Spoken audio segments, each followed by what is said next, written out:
welcome to the Arcade Buffet. Today we're going to talk about some differences between the 4 different chassis types that Wells made that are identical kind of looking, but not identical kind of looking. So what we have is we have an example of a U2000, a U5000, a 7400, and a 7500. Now, I've taken the neck boards and stuff off of them because we don't need to worry about that right now. That's a whole nother subject. But what we're going to do, we're going to talk about the differences and kind of how to identify what you have. So that way, when you go to buy parts or you send it in for repair, etc., that you know what you have. It can help you identify it. Or if you're looking at a game you don't know what you have, this will hopefully help you identify it. So there's several main factors about the different chassis and kind of how to identify them. Basically, I'll just start the U2000 and I'll work my way over. So on the U2000, it was one of the first models that Wells kind of made. So what we have on it is what I'm going to describe in all the different chassis. So on each of these, the U2000 and the U5000, the width coils are in different places and the linearity coils are in different places. The U2000 also has a difference in the power supply section kinda than the U5000. So we'll start with the width coils. Your width coil on a U2000 is set to the right of the heatsink where the horizontal output transistor is, right here. The width coil, or not width coil, the linearity coil is set basically center of the chassis, about 1.5 inches or so down, and your power supply section is kind of isolated by this black line and the holes in the black line underneath of it. The other thing that a U2000 has, it's kind of a dead giveaway, is it has typically this connector right here in the center. None of the other chassis have this specific connector right here. So that's the U2000. Now let's move over to the U5000. The U5000, instead of the width coil being over here, it has been relocated to basically center chassis, center mast, pretty much the center. The power supply section is kind of the same. It's been outlined with the holes and the 2 black lines going up there, so it's kind of isolated. Now, so here's where the differences start. Your linearity coil has been moved to about 1 inch below the center of the chassis, and you now have a selectional positional jumper to where you can select from medium res or standard res. Standard is on the left, medium is on the right. You change this jumper, and also you change this jumper depending on which resolution you want on the test point over here. It's an add-on that Wells made to help the vertical sweep. So U5000s will have this on it. Other chassis will also have that too when they have this modification done from Wells. That's also one of the big differences between the U5000. Almost all U5000s will have this. Now, there's another thing about the U5000. Kind of, sorta, there is and there isn't. I'll get into some of the other differences between the chassis later. But that's kind of the difference between the U5 and U2000. Now, let's move on to the 7400. Oh, and one of the other differences is remote board, and I'll show you that here in a little bit. So, on the 7400, you have some parts in some of the same positions, some of them not. The width coil is, like on the U5000, is about center mast of the chassis. But the power supply section, you notice how you don't have that row of holes going across there, nor the 2 black lines. That's due to the fact that they integrated more of the power supply over into the rest of the chassis. There's a handful of other changes. There's changes in all of them, basically, but the biggest change was into the 7475 line, where they changed around the power supply section and some of the width section. Kind of comes up in here a little bit. You notice that it has the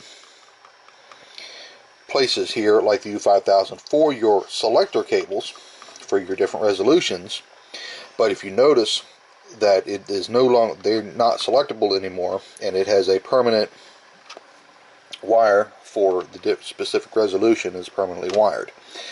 Also, the width, the linearity coil is still about an inch down, but it's not quite as far down. You also have a, unlike the U5000 and the U2000, you also have a bipolar cap in this position right here. So that's another kind of dead giveaway, that you have a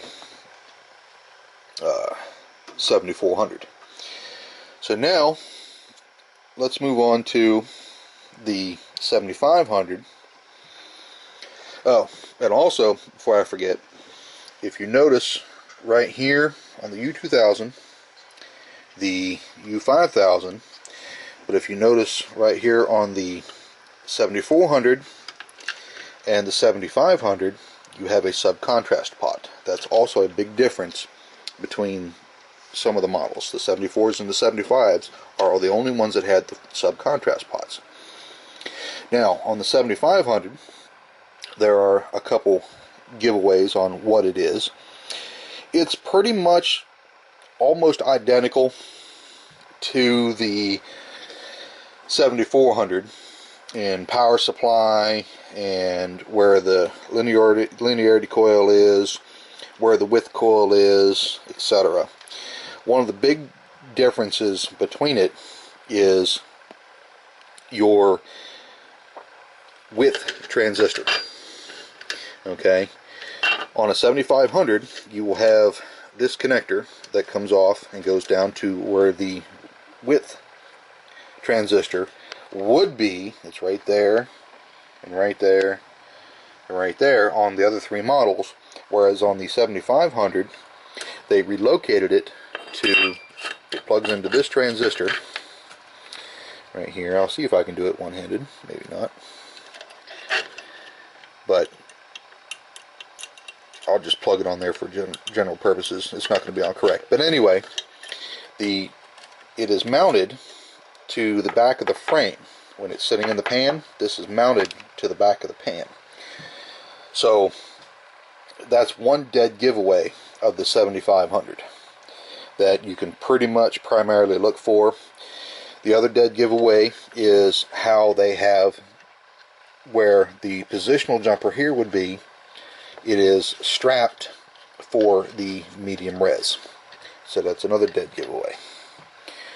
Now, the one thing about all these chassis that they somewhat have in common and somewhat don't have in common.